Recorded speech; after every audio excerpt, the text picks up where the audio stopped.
everybody. Happy Friday to you. Welcome to Friday Focus Facebook. I am kind of jumping on spontaneously today because we had someone from our community submit a question the other day about visual journaling and different art mediums and what they can help you do.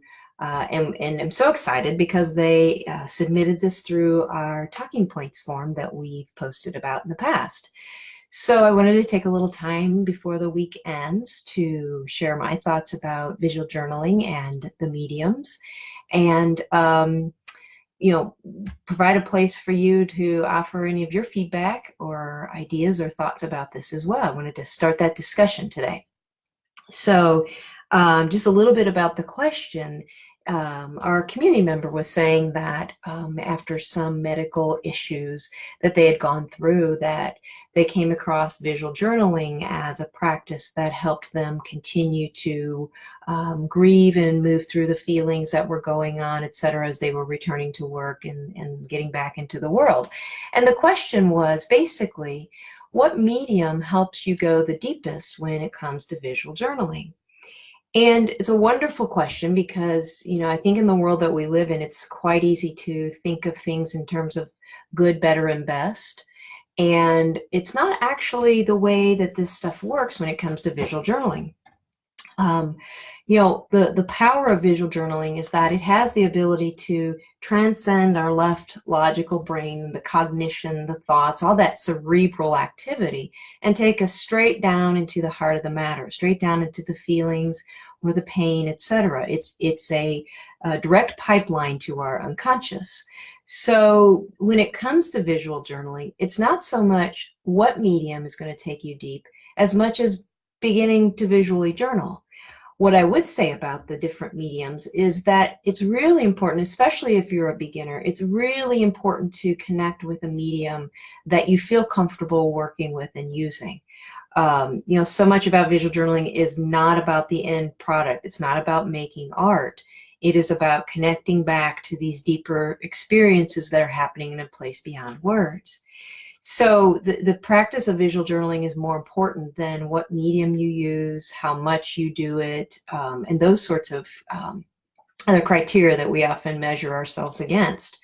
So if there's a particular medium that works for you, I would encourage you to go ahead and jump in and start it. For some people, when they think about journaling, the written word is just fine for them. They get a lot of value out of journaling in that way, and they're able to process a lot of feelings and emotions and experiences in that sort of linguistical kind of way.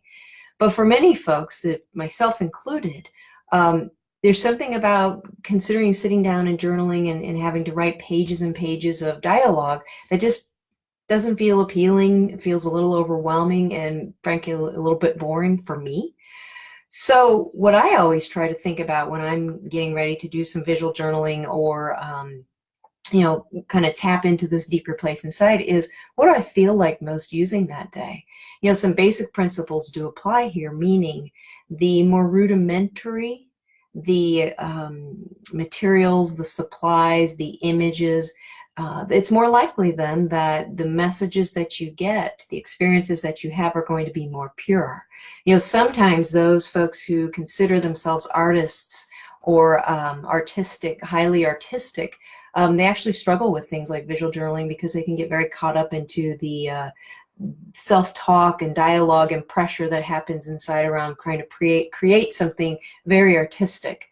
But again, remember, visual journaling is not about making art. It is about connecting back to a deeper place inside. So if crayons work for you, use crayons. Colored pencils, regular pen and pencil, paint, watercolors. Sometimes people like to use materials they find out in nature. There's really no right or wrong way to do it. For some of you, it may feel less intimidating to do bigger pieces, whether it's working with big pieces of plywood or bed sheets, old bed sheets. And for others, they may like the smaller, condensed kinds of activities. Again, it doesn't matter so much the style or materials that you use as much as the practice of beginning to just get involved with visual journaling. So to the member that asked the question, I hope this helps. I hope this gives you a little more food for thought. If you need any more information about it, please don't hesitate to reach out. Send me an email, message me through the group and tag me, and I'll be happy to share more with you about whatever other specific questions that you might have. And for those of you who are interested, I do have an online visual journaling course. It's self-paced. You probably know this by now because there's been multiple posts. But if you're curious about visual journaling and or would love to learn how to begin, this is a wonderful introductory course that includes some online coaching calls, group coaching calls as well for support, so that you can go ahead and dive in, get your feet wet, and begin to explore what's happening for you in a deeper place inside. So that's all I have for today.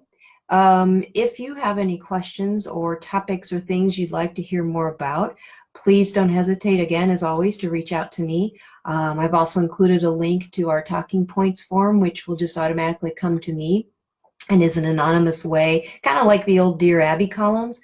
It's an anonymous way for you to submit questions, maybe topics that might be a little sensitive in a very anonymous kind of way, so that you can get a little more information and support around them. So thanks for listening. Thanks for watching. I hope you've learned a little something, and I hope you have a really great weekend. Take care.